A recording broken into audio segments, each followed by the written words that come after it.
First of all, I want to welcome everyone to this Kemp Mill Village event. I'm Karen Fierst. I'm a member of the events committee. Kemp Mill Village, as most of you I hope know, works to sustain and enrich the lives of residents of Kemp Mill with special attention for people aging in place. We envision a neighborhood where all people are safe, socially engaged, and able to thrive in their own homes. We've invited Louis Tenenbaum and Susan Kimmel, who I will ask to introduce themselves in a moment, to speak to us about a variety of issues involving the changing scene of aging in place. What we're going to do, please, is when Louis and Susan are speaking, they will be showing a slideshow. So I would like everyone else to be muted. And if you have a question, either send it in the chat or write it down.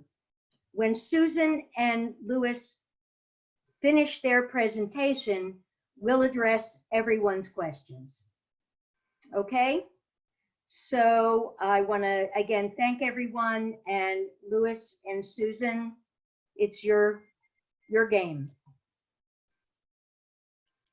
Well, thank you so much, Karen. And this is Susan Kimmel, and I have been working with Louis as part of Homes Renewed for several years now. My background is that I'm a registered architect and then went to law school and became a regulatory attorney at the Federal Communications Commission.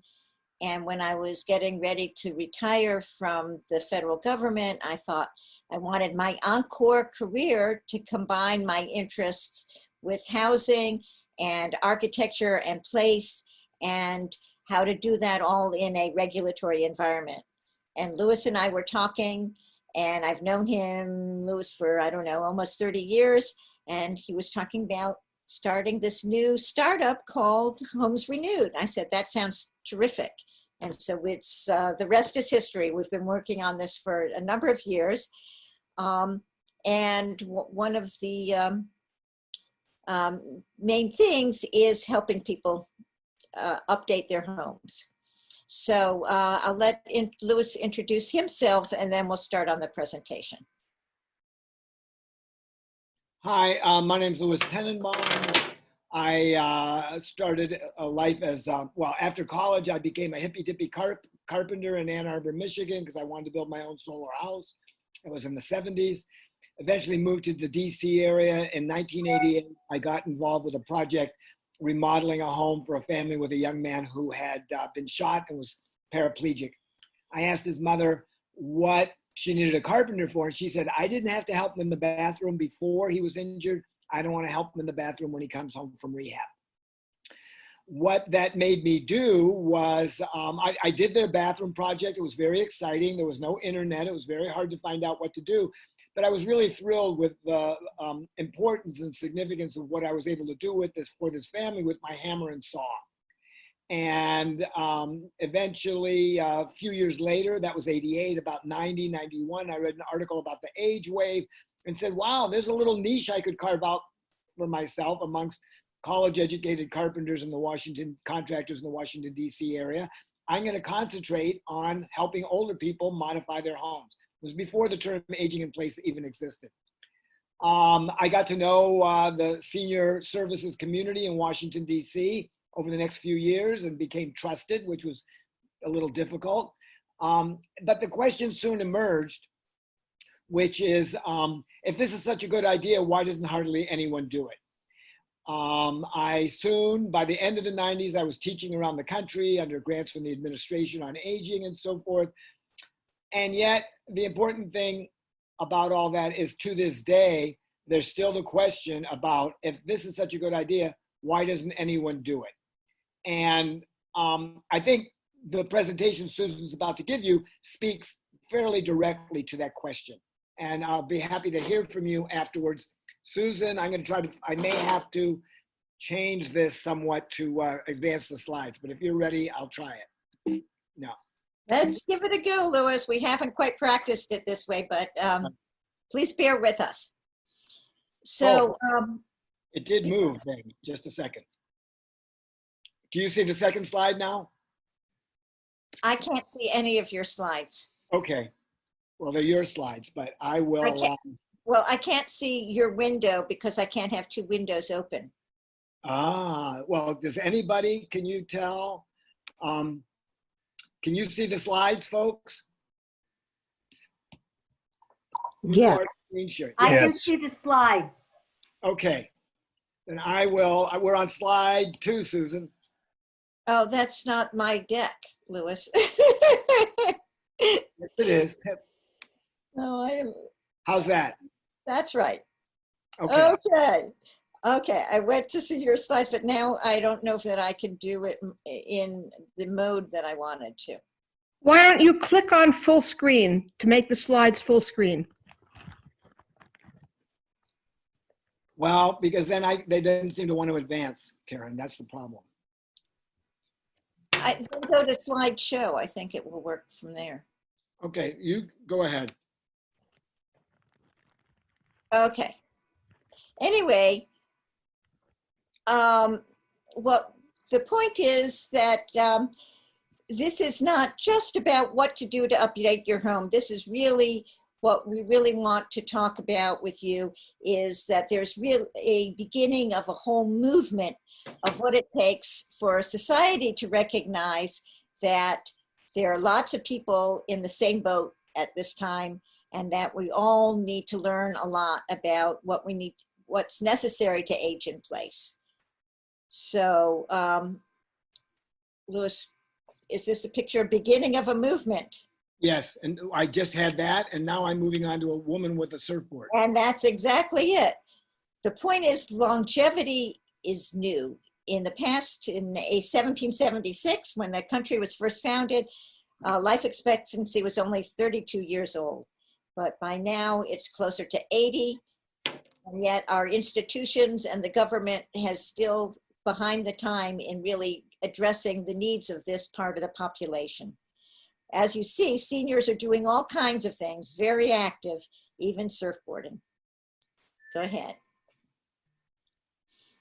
Now, there were 2 major federal programs for the elderly. In 1939, Roosevelt passed the Social Security Act, and then in 1966, Johnson voted in the Medicare. And at those points in time, people were not living so long. So if Social Security went into effect at age 62, life expectancy was only 60. And so if you did manage to get up to 62, still people weren't collecting Social Security for nearly as many years. And same with Medicare. Now people will be eligible for Medicare for almost a third of their lives. So moving on, Louis. Life expectancy has been on a pretty rapid upward curve through, this is 2010. However, we don't really quite know what the impact of COVID and other things will be, if that'll change the shape of the curve up there. Next slide. It shows that even though people are living longer, as they age, their increased risk of disability. And at age 80 and over, there's really a fairly high percentage of people who need some form of assistance. The green line on top is with household activities, which includes just things like meal preparation, food shopping, using the telephone, and paying bills, housework, and cooking, and those types of activities. And self-care is the red line at the bottom, which represents about 25% of the population. And the blue, which is mobility, goes up to 40%. And that can present many challenges in the house. The physical environment starts to make a big difference for both self-care and mobility issues. Moving to the next one, we see that the population of older adults has been increasing steadily, but what's really shocking is the number of people who are 80 and over currently are in the order of 8 million individuals, but by 2035 shoots up to 16 million, doubles in size of the number of people in that age group. And that's the age group where the physical environment has the greatest amount of impact. So 2035 is a little ways off, but we have an awful lot to do to prepare society to accommodate the needs of this growing segment of our population. Next slide. And we see that partly because this indicates how many homes are currently prepared for aging in place, because so many do not have accessibility features. For the most part, coast at least, very few houses have single floor living. That happens more often in apartment buildings or condos where your unit is all on one level.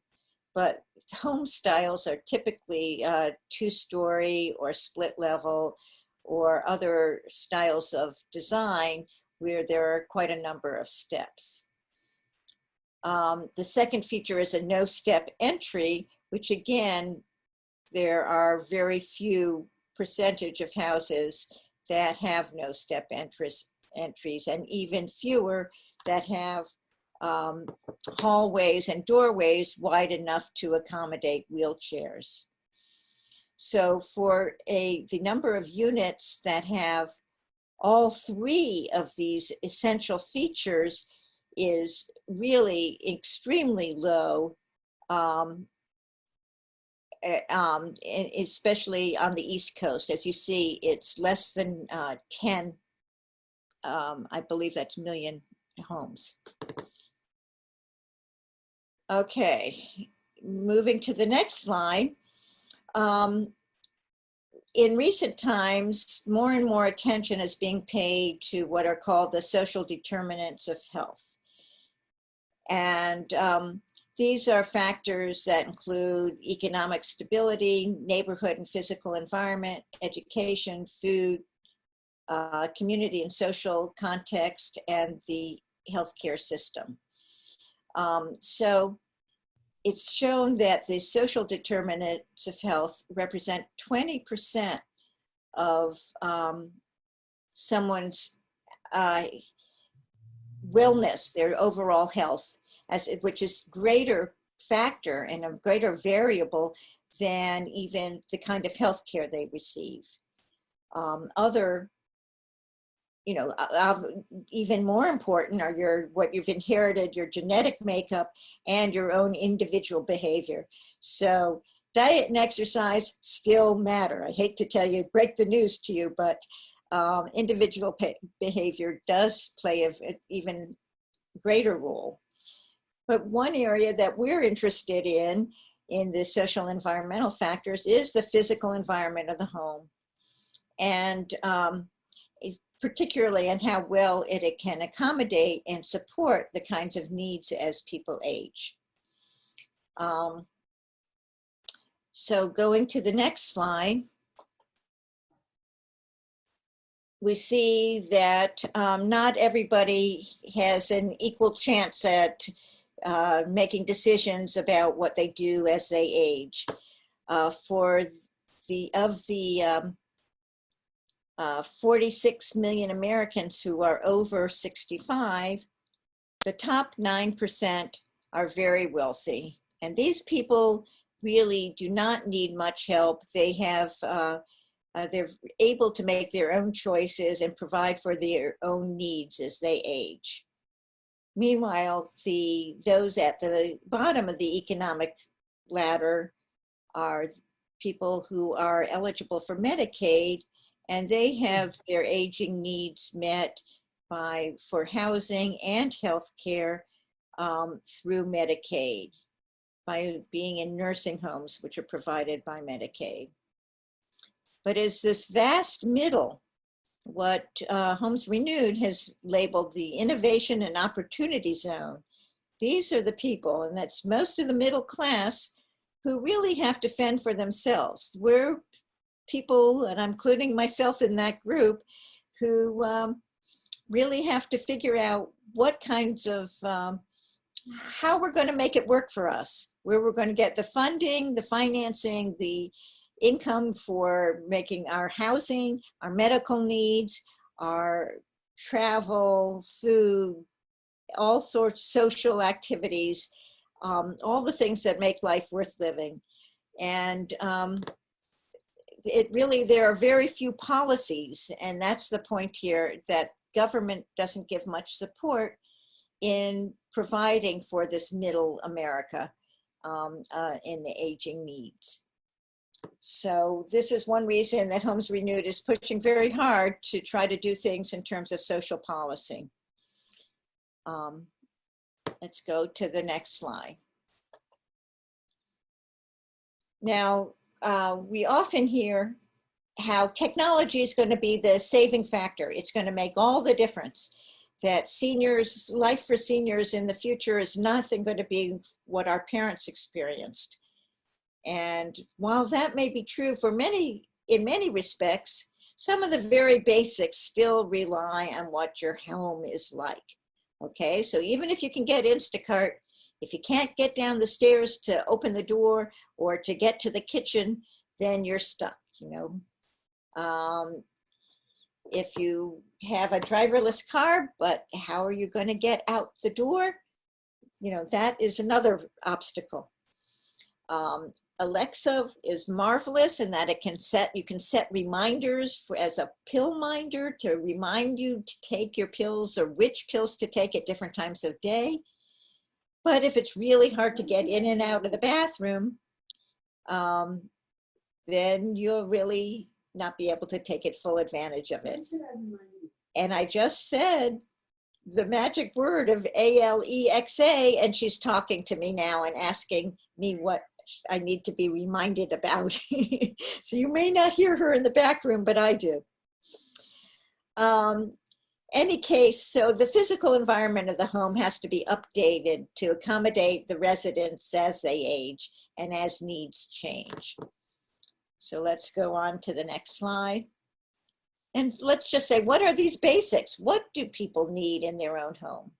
Well, the ability to get in and out of the house, to move around, to use the bathroom and bedroom, to prepare and eat meals, to pay bills, read mail, work at your computer, to relax and entertain friends and family, to enjoy the outdoors, to open your windows, go out on a balcony, go outdoors into the garden. And so these are sort of just the basics and affect so many of the rooms and areas of your home. Okay, going ahead here now. But falls steal dreams. Falls make such a difference as to whether one can remain in your house. It's one of the causes of mortality and morbidity among older adults. And the average fall that requires hospitalization costs about $30,000. And the consequences can be life-changing. Bathrooms are the location where most serious falls occur, partly from the slippery wet surfaces and partly from the many hard objects in a small space, which makes it likely to be injured. Next slide. So grab bars are the new seat belts. And these are life-saving and really are such an important element. And if there's anything you take away from today's presentation, this is the one slide I want you to remember. That grab bars are the new seat belts. Put them where you need them and do it before there's a fall. A recent article in the Washington Post reported from a statistic from the National Council on Aging saying that every 11 seconds, an older adult is treated in the emergency room for a fall. And the main place, as I mentioned, is in the bathroom near and around the tub and shower. But another location that is often overlooked is to have a grab bar near the front door, because falls often occur while juggling packages or grocery bags, while you're looking for your keys, or even have one hand turning the doorknob. So let's move ahead. Now, accessible bathrooms can be beautiful. That's the bottom line here. These photos show that grab bars can be installed to make very attractive, aesthetically pleasing, modern looking, beautiful spaces. But do it before you have a fall, not after. Some medical conditions also lead to decreased mobility, so people will need to rely on a walker or a wheelchair. And this might require further modifications to the bathroom with such improvements as a curbless shower. As you see, there are two of them here.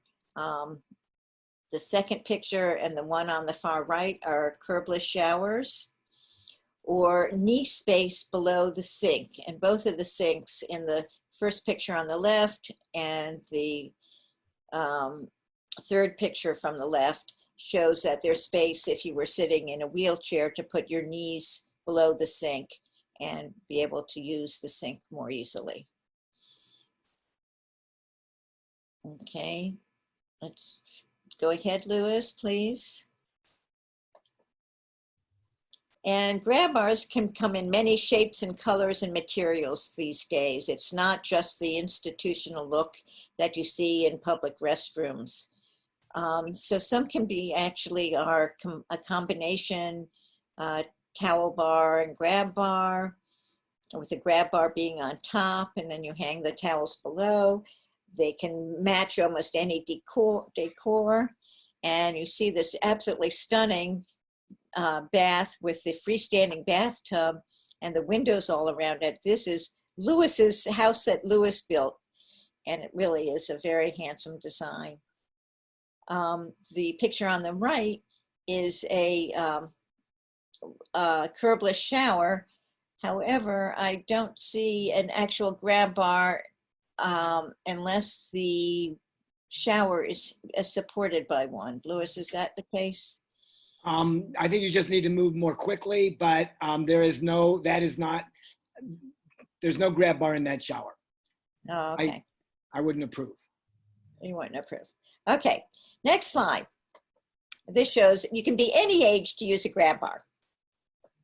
Okay, moving on. Here are accommodations for a kitchen where you can have, they can be adapted so there's more storage in base cabinets, in drawers, and you don't have to reach high to get dishes or pots and pans out of upper cabinets. And they even make some upper shelving that can be pulled down into reach. And rolling carts are also another feature that can be set to be wheelchair height to provide more work surfaces. The next slide, if we go on, shows stepless entryways. And one way is to modify the landscape so that there is a gradual rise in the ground that leads straight to the door. But there are other ways of doing ramps, or in the middle photo, you see a wheelchair lift that goes to a deck that's in the rear of the house. Sometimes the front door, it's hard to modify the grade to make it a stepless entry, but you could use a side door or rear door. Moving on, other improvements to the home include putting handrails on both sides of the stairway, using lever handles instead of round doorknobs, which are easier to turn if you are to open the door if for hands with arthritis. And the third thing is raising the outlets for electrical connections so you don't have to bend down to plug in appliances. The next slide shows why change an ability into a disability just because you use a wheelchair. Instead, change the environment. Bring the garden up to the level where you can work in the garden, enjoy all your cultivating plants, but not have to bend over. Next slide shows one new form of technology, which is in an old way. This is a bidet seat on a modern toilet. And it's also luxury. Moving to the other forms of technology, there's ALEXA over there on the left, and a variety of devices for staying in touch with your loved ones, including some screen sharing, sort of Zoom with for people with dementia, where you don't really even have to log into anything. Next, we have a series of bloopers. Now, Lewis liked going around town taking pictures of ramps that don't work. These are many houses where people have tried to do the right thing, but they forget that practically every house has, from the door stoop into the house, there's a threshold with a 3 to 4 inch step. So there are 2 here. We can keep going to the next one. 2 more here with the same problem. And the next, this is this White House with the stone steps. There's a ramp coming up from the side, but they forgot the threshold. Moving on to the next picture is people with good intentions, but it only became a storage place. They tried to make a shower that could be used with a wheelchair, but instead the wheelchair is just stored there. The next slide shows a perfectly good grab bar inside a shower, but once you put the towels on, it defeats the purpose. Also the curb and the seat that you can't access in the narrow door. Right. Curb makes the access very difficult. It's a very narrow door. If somebody's on that seat with that narrow door, the person helping from the outside can't get anywhere near them on that seat. And if you are in that seat, you can't reach the handheld or the controls because they're too up and far away. So this is really a very common misconception. It's what the well-meaning bathroom renovation with a seat in it and a handheld really doesn't work. The details are critically important. Go on, Susan. Okay. Now, there's been a plethora of information thrown at people starting way back in 1991 about how to update your home for aging in place. Many of them are publications of AARP, but other organizations also have put out books. And here are 6. And then on the next slide, there are about another 15 or so. And then the next slide asks the basic questions.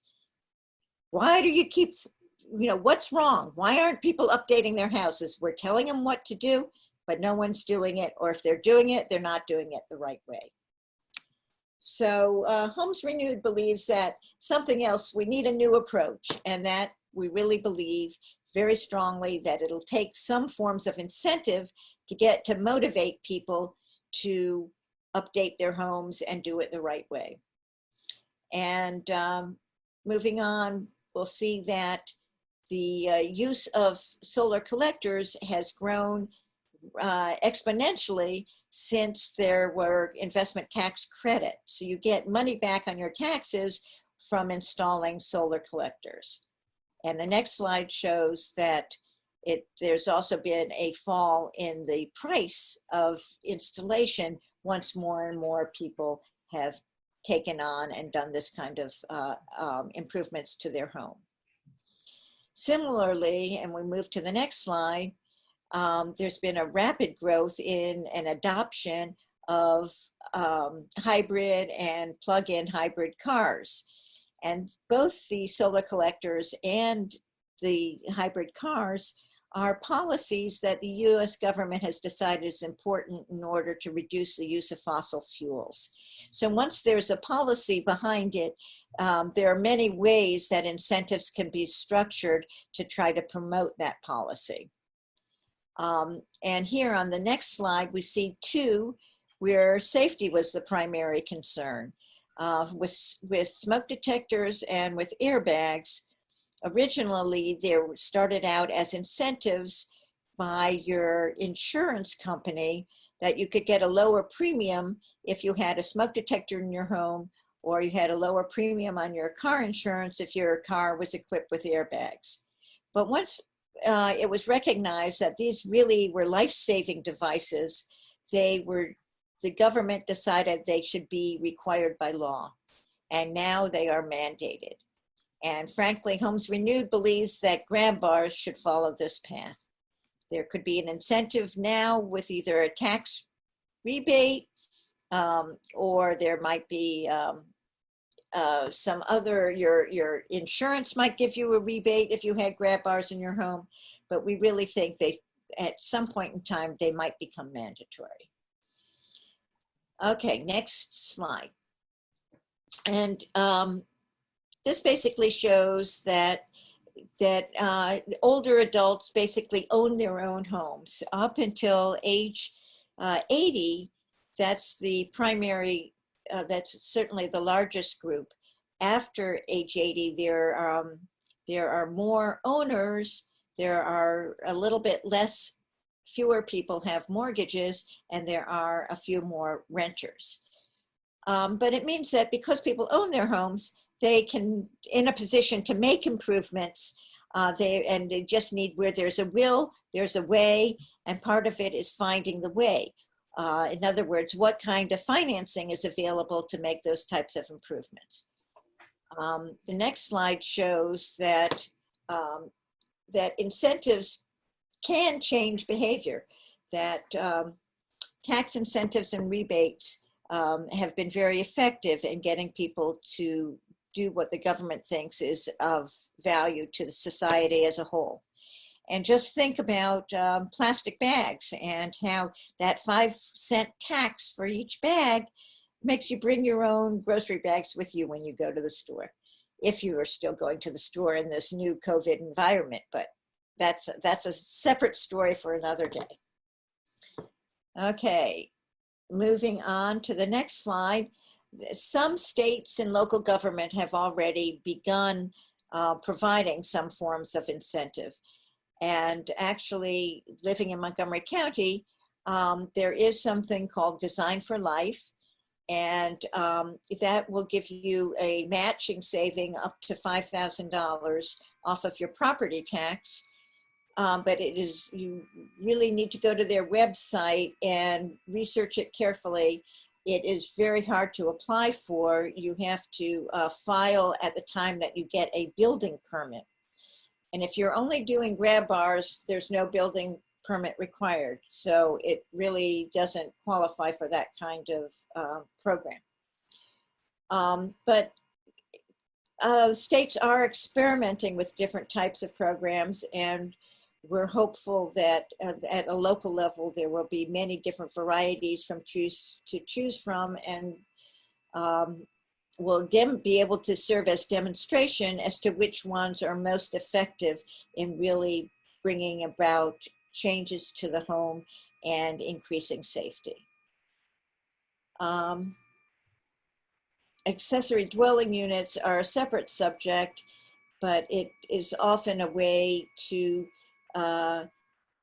create another living unit on your property, which sometimes is good in terms of providing a source of income. So you can rent out your basement or your attic or your garage and receive some revenue that way. And Montgomery County has passed a ADU ordinance, and so has Washington, D.C. has expanded their programs. Next, we say, well, some of these things really need to be federal policy. And go to the next slide, Louis. even though updating homes is Homes Renewed's focus, we believe that as a country, we need to update our institutions and our programs and our mindsets to solve the array of issues facing our aging population.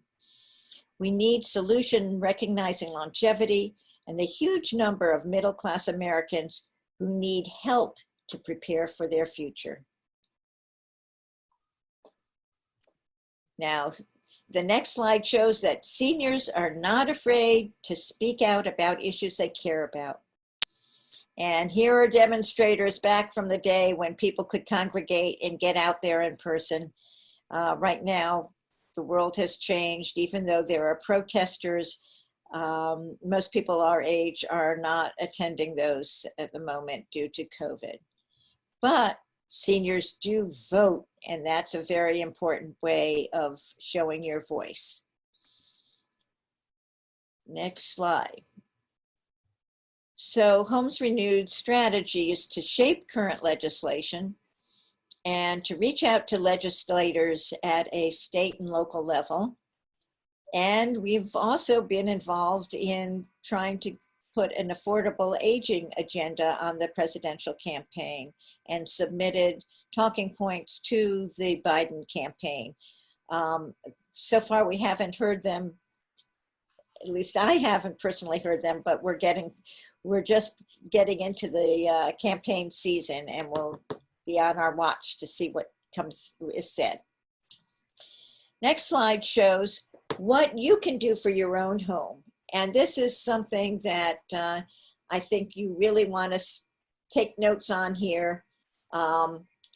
Take a look and see that the recommendations we have, we've talked about many of the kinds of improvements you can make, but who are you going to do that? Who's going to do that?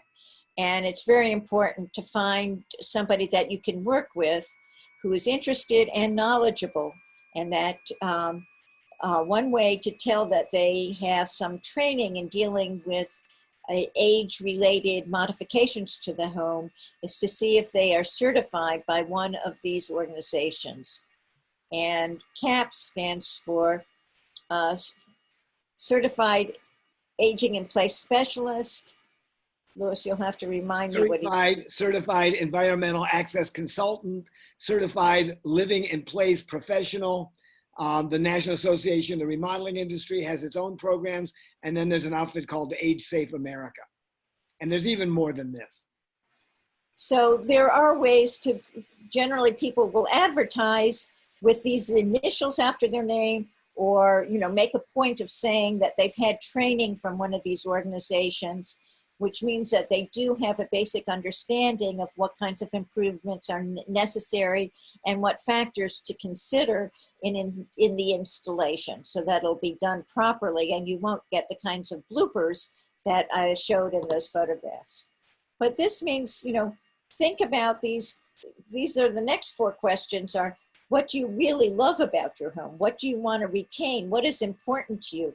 Is getting out to your garden something that means a huge amount to you and that you really is why you are so happy in your home environment? Is it the fact that your kitchen opens up into the family room? Then maybe you want to add to the kitchen to make it more useful for you so you can keep that relationship. What areas of the house do you think need to be upgraded? Do you need to have access to the upstairs? Can you modify a main floor room, such as a den or a study, and turn that into an extra bedroom?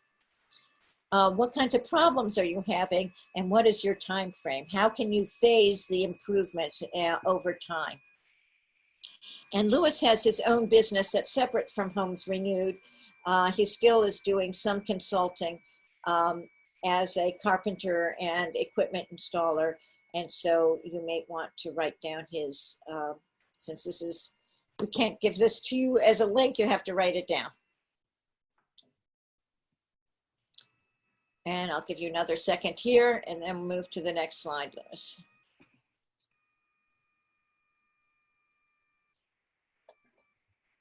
Okay. And this one says, what can you do for our nation's seniors? And one thing is to just join our mailing list, and we send out blogs and newsletters from time to time with updates on what's going on in the Washington area and around the country. You can join our Homes Renewed Coalition, which is a combination of individuals such as yourselves and organizations and home remodeling companies and other companies related to, who have business related to aging in place. And we're trying to build a coalition so that a lot of voices will be heard in our lobbying efforts.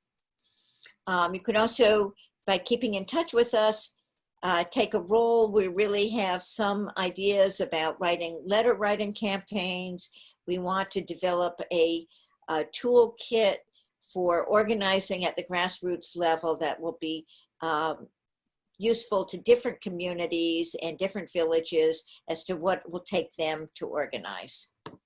So please at least write down our phone numbers and maybe our website address, and feel free to keep in touch with us as you have questions or want advice on different aspects of aging in place.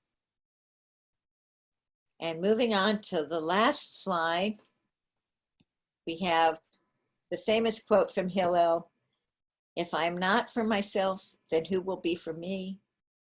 And if I am for myself only, then what am I? And if not now, when?" The time is now. So we hope that you've enjoyed this presentation and really that you've taken good notes or have lots of questions, and we have some time to discuss those with you now. Thank you, Louis and Susan. We have quite a few questions actually and comments in the chat room. So let me see if I can get to them.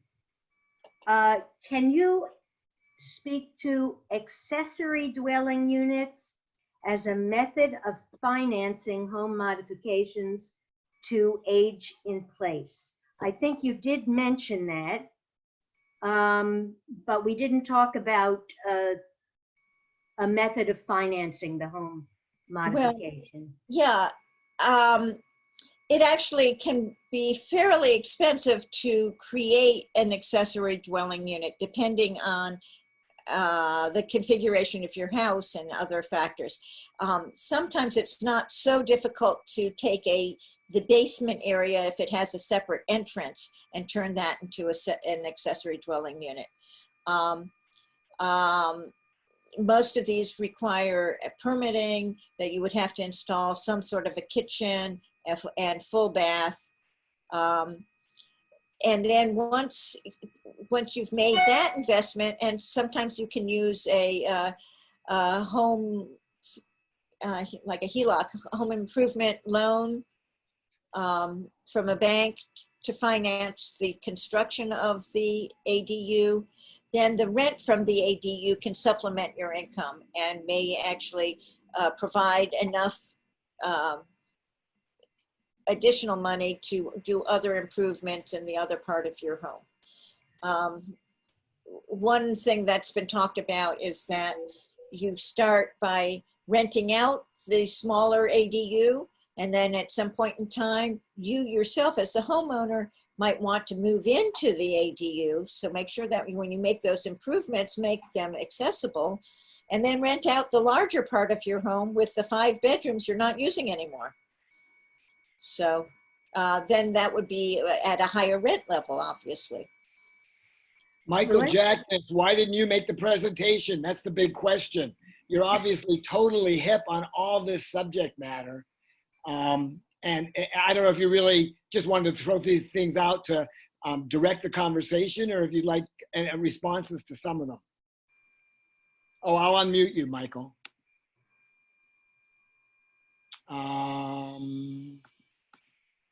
Hi.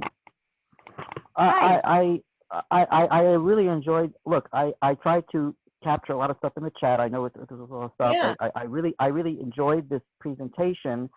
And, you know, I'm thinking about my parents, and I'm thinking about the neighborhood, and I'm thinking about our kids. I'm not the typical attendee. I mean, I'm not quite there yet, but, you know, I really like to pay attention to how the world works and appreciate different perspectives and think about multi-generational scenarios. And that is why I, you know, I put it in the chat because I don't know if it's quite relevant to your focus, but if it is, I am serious. I would really appreciate an answer to any of the questions that you feel like discussing in there. I would like to read them out loud, though, because I think they are relevant, and perhaps not everyone is looking at the chat. So, one question: no matter what physical features are added to a suburban single-family home, the geographic sprawl will continue to pose transportation, loneliness, and material supply delivery challenges. Can the neighborhood adapt, not just the house, for instance, by creating shared facilities that span the central property lines at the center of a cluster of homes as a central repository for food, care, employment, etc.? Well, that's one part of the question. Let's look at that first. Susan and Louis, you have comments on that? I can comment a little bit. Yeah, I agree with you. But first of all, we've got a couple issues. We do have a lot of suburban homes.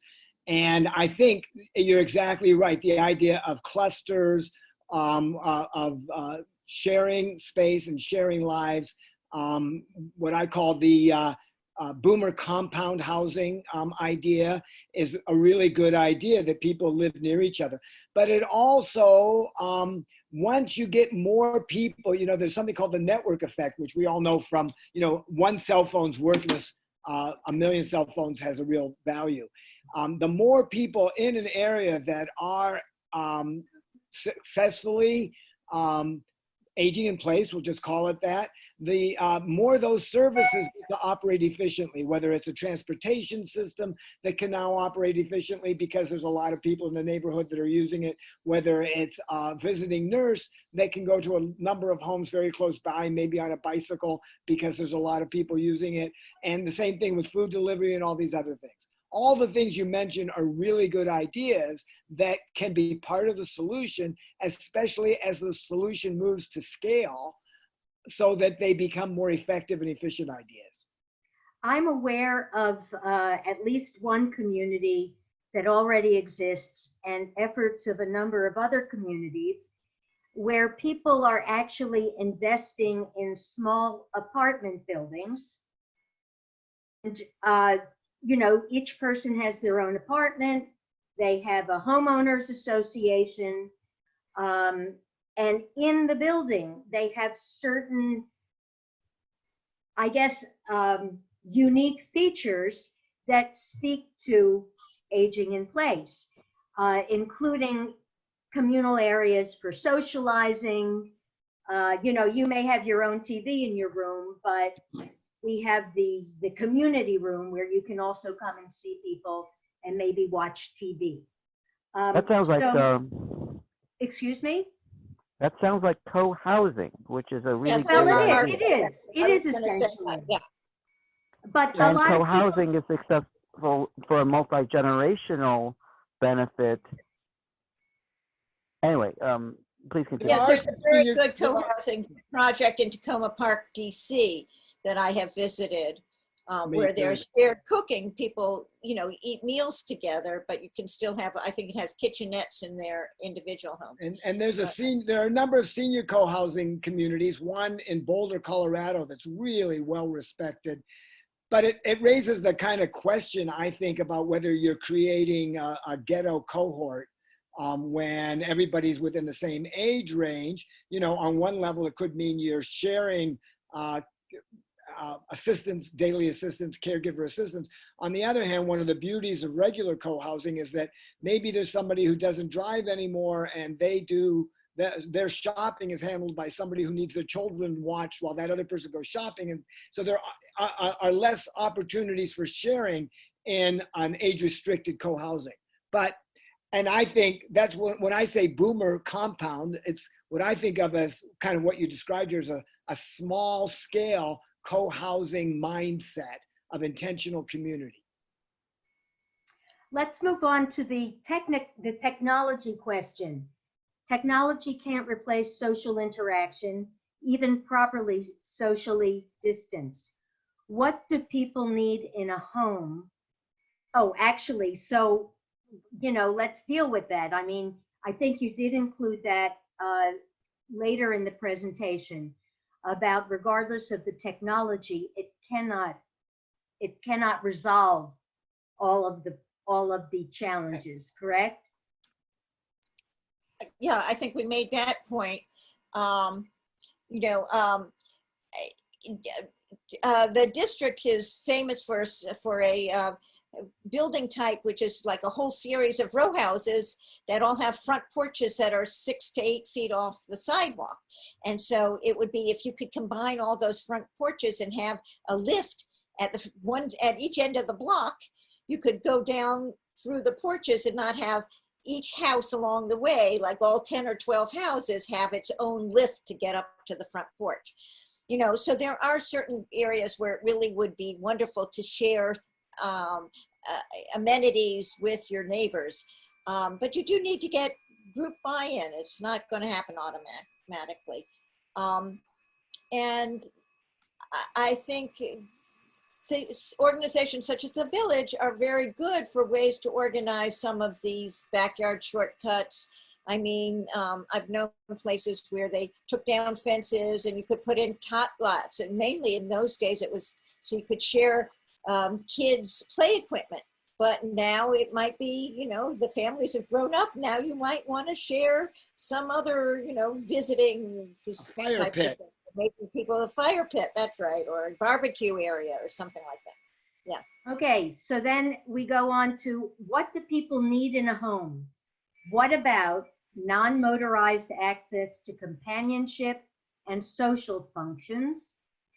Okay, backyard. I was shortcuts. addressing, I don't know, yeah. Yeah.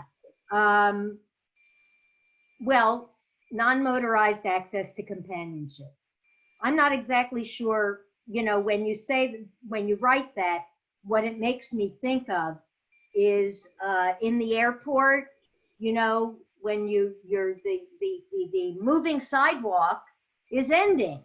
To me, I don't know, but that is motorized. When I say non-motorized access, I'm trying to be respectful and kind of dance around the elephant in the room, which is that I don't want to take this discussion in another direction, so I was trying to avoid that. But the elephant in the room is that there are some design limitations to the traditional single-family home suburban housing design. It requires a motor vehicle.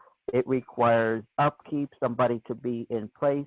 This is a discussion about aging in place, and I did not want to take away from that discussion, but which is why I was trying to choose my words carefully, and speak about non-motorized access, but I'm going to be more blunt, which is that basically there are some structural design limitations of the geography and the, I didn't want to, I didn't want to take us in a direction that might be a different meeting.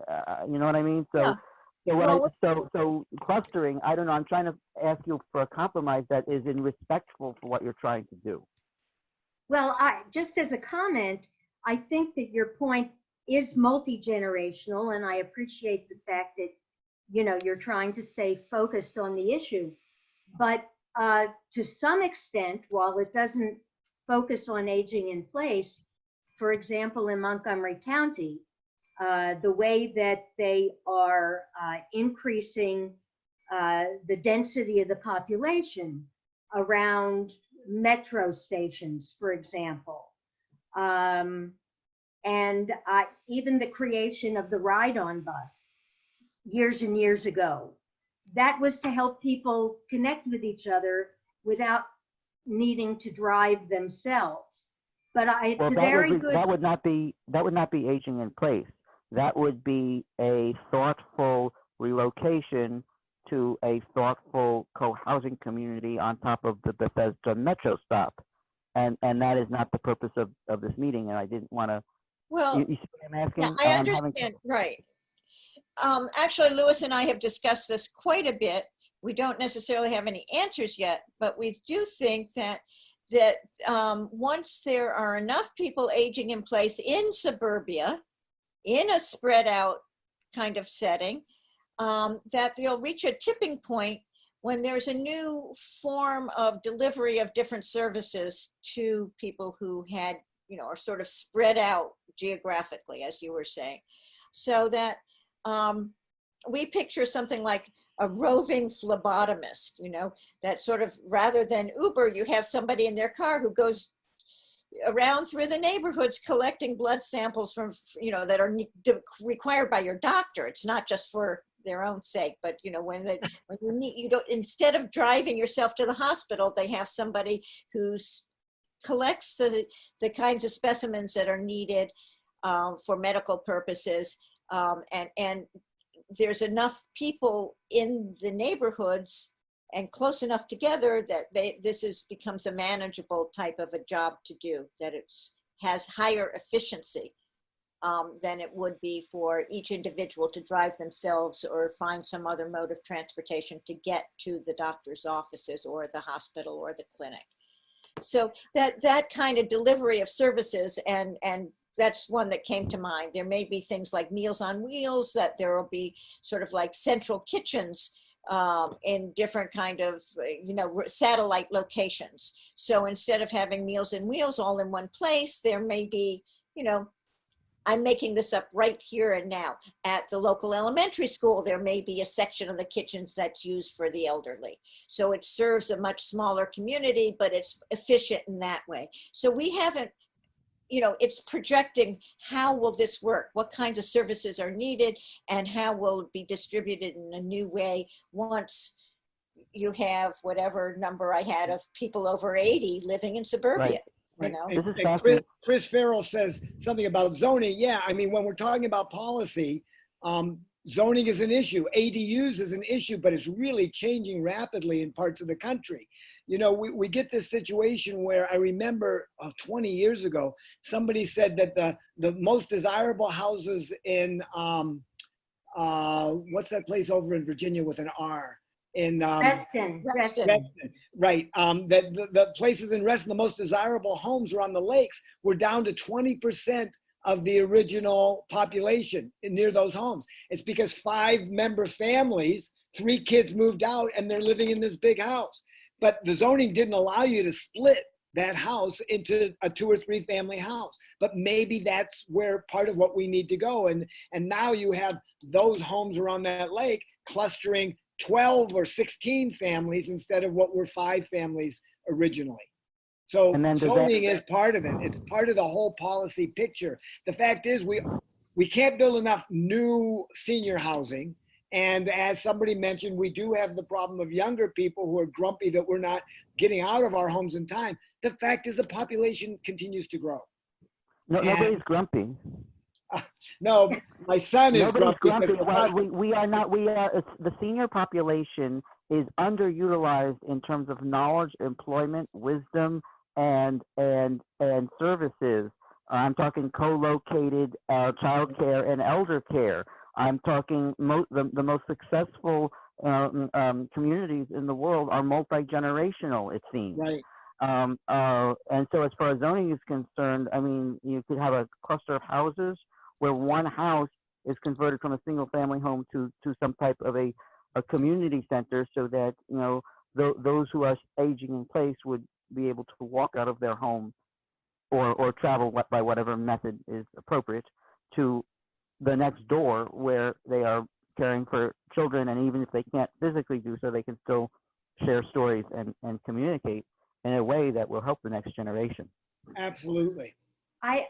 There's another question down here, which is, are you aware of stair lifts that are for short distances. In other words, 3 Right. steps, 4 steps. I think generally it's more efficient to do a ramp for only like a 24-inch change in level. What if it's in the house?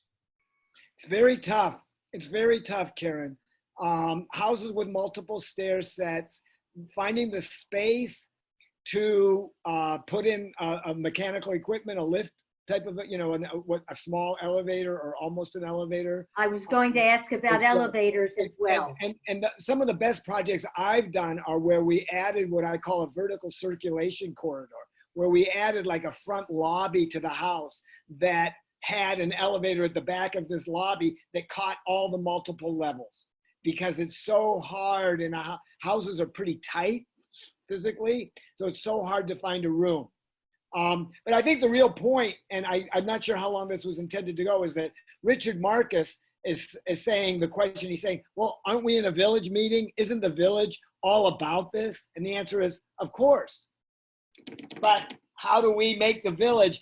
Most villages seem to provide transportation and maybe some computer help and some resources to kind of skirt the issue of group activity focused on some of these larger and policy type issues. The village movement is a movement. I don't see it so far acting as a political movement, which I'd love to see. Getting I back unmuted Richard in case he wanted to say something about that. Richard? It's Barbara? Oh, I'll chime in. I'm on Richard's We can hear you. iPad in Wilds of West Virginia, but that was, I think we should, because this is a village meeting, that we should acknowledge that some of these things that we're talking about, not the specifics for the homes, and we are talking mostly single family dwellings in neighborhoods like Kemp Mill, that is specifically our problem, but that we can provide some of those adjunct services, those things that can be communal through the village. And we're just starting to develop this and figure out what it is our people are going to need down the road. So that's a good reason for us to be listening about what we can do individually and then collectively.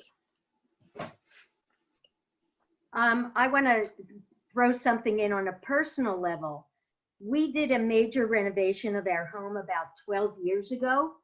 And when we did it, we decided that we added a powder room. We did not have a bathroom on the ground floor. We added a half bath and we roughed in for a shower. And while it would be a little bit unusual to have this shower multi-shower bathroom in the middle of the first floor, if it gives us another 10 years to be able to live in our home, who cares if it affects the resale value? Frankly, if it's a large family that moves in, which in Kemp Mill, many families tend to be, even though it's strange, they'd probably appreciate another full bath. So it's creative thinking. When you're doing something that first full bath, when it includes a curbless shower, is actually often a very gracious space that allows for plants, but also maneuvering. Because the difference in a bathroom that has what we call universal design with a curbless shower is that you can use that space for maneuvering, for helping one another off and on maybe the toilet or something, or into the shower. Whereas when the shower has a curb or it has a tub, then it's not such a gracious space. It's not such a utilitarian space. And if you think about boats and motorhomes, I've done bathrooms where the only place to sit was to use the shower controls was sitting on the toilet. And the whole bathroom was a wet room, not much bigger than a powder room, twice the size of a small powder room. And that's a very effective strategy to maintain your home. So I think you're right. Creativity and a willingness to maybe move a little tiny ways from the standard is part of how we continue the sustainable and resilient uses of our current housing stock. I have another question. When we talked about financing the, is it called accessory dwellings? Yeah. Okay.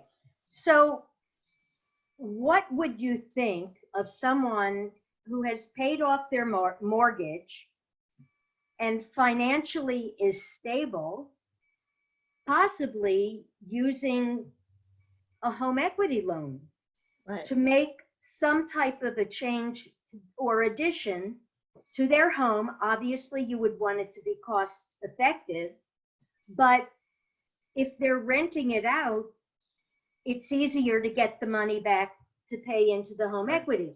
I realize that a lot of people our age are looking at our homes possibly as a, you know, part of an inheritance for our descendants. I understand that, and I'm not for a moment suggesting that people get a home equity loan, you know, to go on fancy vacations.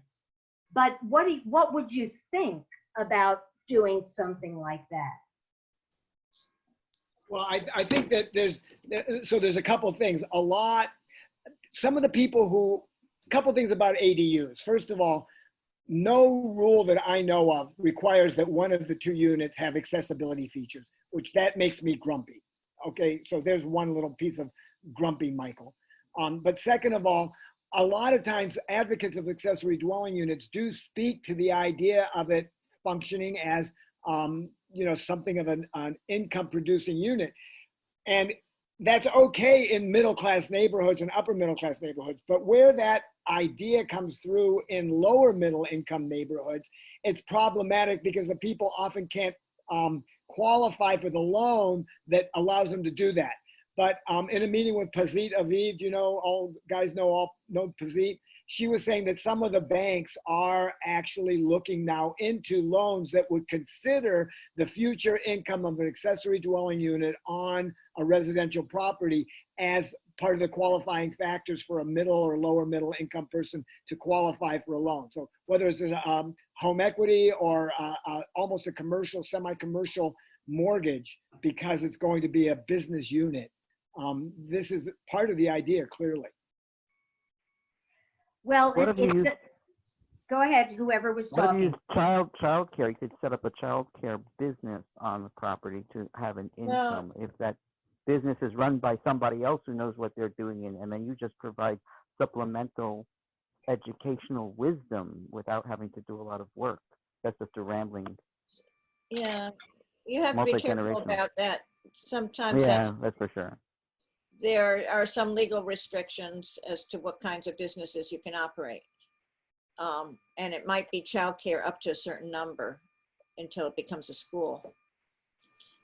Yeah, I don't really know. But as somebody was saying before, Chris Farrell, about zoning, I mean, the thing is that, you know, that longevity chart that Susan showed not only shows us that this is new, but it also means the balance of old and young is very different.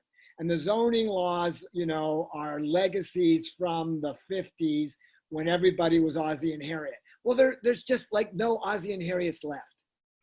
There aren't even any Huxtables left, right? So the question is whether, I mean, some of them are even in jail. But the funny thing is, we really need to see all this zoning as who does it serve and who could it serve for new social and population health situations. Can you look at the last area I added in the chat about the $0 transaction where you keep your I land? saw that, yeah. Then I you would- could that put- would- you could put your in- I think imagination, you Michael. can agree to have easements, and you could, or covenants. I don't know if it could be paid by the HOA fee. I mean, that would have to be, you It would be know, a $0 transaction. The HOA, you establish an HOA with your adjacent neighbors, and the way you look into the central backyard. You pay into the HOA like a crazy amount, $300 a month each. The HOA fee rents the backyard as an aggregate and pays you $300 a month every month you get a bill and a check that balances each other out, or maybe the bills were $305 for a $5 administration fee, okay? That way you legally keep your land. You legally have this HOA be responsible for this central area where they're going to build a playground, or maybe not a playground, just a communal kitchen. I don't know what can go there. Right. Small boomer. I think small you housing need a compound. creative land use attorney to do that, and it probably is possible to do. And there's a particularly one architect who I know, but I can't remember a lot of stuff.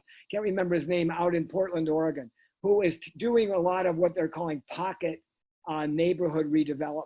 And that's, you know, so there are a lot of these types of ideas out there where if you could get those neighbors together to do that, you know, maybe you could build a couple more smaller units even between the houses if you really wanted to let that fly zoning wise. And because that's not far from an ADU, you could actually cross property lines with that. Or usurp all the properties into one larger property, call it a pocket neighborhood, and condominiumize it. Yeah, there might be ways to do that. I grew up in Bannockburn. I don't know, it's not far from here in Bethesda. People may be familiar with it. But it was formed as a cooperative, and I'm still a cooperator. In other words, they bought an old golf course and subdivided it into individual homes, but certain pieces of property remained in the co-op, were owned by all the homeowners, all had a share, and it was, you had equal shares, no matter how large or small your house was, of the cooperator things. And they kept the clubhouse building from the golf course days, and some land like the tennis courts adjacent to it, and some other land that became the swimming pool for the neighborhood was owned cooperatively, and it was set up that way. So these kinds of things can happen, and each share gave you one vote in the Bannockburn Co-op Association, which is like the homeowners association of today. So, you know, this has been around, this was in the late 40s. So, you know, these things are not new. How to do it retroactively, like after you've already owned your land, I'm not really sure what it would take to cede it back to a cooperative ownership. But there are various forms of easements. I mean, I'm an attorney, but I only took one course in property, so I wouldn't begin to tell you all the very complicated ways that you know, what devices, what vehicles you could use. We are under a tornado warning right now. Excuse me, we are under a tornado warning. Right. I just grabbed my towels off the line. I had them outside and I don't want them to get wet again. Karen, I'm not sure how long we were planning to go. Well, we had said that it would cut off no later than 5. Oh, I okay, would like fine. I would like to give anyone else who has not spoken and has a question an opportunity to ask it. We can unmute you. Yeah, I'm trying to figure out how to unmute. Yeah. I think you're allowed to unmute now, or I'll just unmute everybody. Well, this is Beverly Moss. I've got a question, if you can hear me. Yes, we can. Okay. With the recommendations that you had for grab bars and kitchen upgrades and whatnot, can you give me a flavor for what kinds of costs those kinds of things might be? Are they big money, or are they, I mean, I'm sure if you're doing a big bathroom renovation, like taking out a tub and putting in something, is going to be more expensive than grab bars, but kind of an idea of the categories and the ranges of prices. So grab bars, let's just say you can probably get a couple grab bars installed for between $250 and $400 in your home. Stair glides, those things that go up the stairs, are about $3,000 if it's a straight shot. It jumps right away to $9,000 to $12,000. Now, I'm always cautious about those because if you really have to do transfers, you know, you're using a walker or a wheelchair or something, it may be tough to use that. Door widenings can cost $800 to $1,200, $1,800 maybe at the outside, depending on what's in the walls, on the sides of the door, wiring, plumbing, heating. And also the hard part is often patching the floor. You can make the door wider depending on whether you're carrying something above, other structures or not. But patching the floor is often the difficult part. Bath remodelings, as you say, I've been in people's bathrooms where they changed the faucet and the wallpaper and told me it was a complete bath renovation, and it only cost them $1,000. And then, bathroom renovations cost wholly, between, let's say, $6,000 or $8,000 and $60,000. Okay. Lifts and elevators, possibly a minimum of probably 22 to 24 to up to $60,000, depending on what other structural work and replacement trim, et cetera, you need to do. And you need to consider very carefully when you're installing an elevator or lift that there's maneuvering space outside it to be able to get into it on each level. Right. Room additions, there's 3 ways to deal with the fact that you've got one floor. That you want one floor living in a house, you're using multiple floors. One is to find a way to go up and down and recognize that that still requires remodeling on both floors. If you're going upstairs, how is the bathroom up there? Right. 2 is to repurpose space, as Susan suggested. Do you have a den? Or it used to be, how many of us had a grandmother who moved into what was a porch when they closed it off? And the third is to add space to the house, which is more often a zoning question. But one of the things Susan barely mentioned, but fits to this, is that the remodeling industry is about $400 billion a year in this country. 130 of it is amongst us, people over a certain age. Let's just say a certain age, right? $130 billion is being spent on this type of, on remodeling of our homes right now by people over, I think, 50 or 55. The big issue is there's also a study that shows that even though people say they are remodeling and want to remain in their home, they're not doing these actual right things which make it possible as our health changes. And that's really the crux of the idea here, is how can we educate ourselves and educate our contractors and designers and insist that they not do something that they're not sure of, even if they're well-meaning, or patronize us by pretending that they care and they don't, which I've seen way too many times. So does that help on the dollars and cents? Yes, it did. And thank you for those cost ranges so we can get an idea of what can be done. Thank you. Kemp Mill is under a tornado warning right now. Right. Well, Right I can now. hear it. well, in Oh, we're DC, on the first I'm in floor. DC, and well, if you want to move to the basement, go, wherever you're safe. I see Chris's note saying that zoning didn't alarm anybody. I actually live in DC, and one thing we're talking about is what we call the missing middle. In other words, changing from single family zones into allowing walk-up apartments, duplexes, homes, quads, 4 homes on the same lot as a matter of right. And that's something that we hope will happen, particularly in Northwest DC, so that they can increase density. Because what used to be large family homes with 4 kids and 6 people in the house are now often with just 1 person, and density has dropped drastically, can't support the local retail. The commercial strips are dying. You need to have enough people for foot traffic to get, to make these viable neighborhoods. I think that considering the weather outside and the fact that people may want to seek out a safer room than they are currently, we should probably wrap this up. I just want to say one thing, Karen, if I can. Yeah, sure.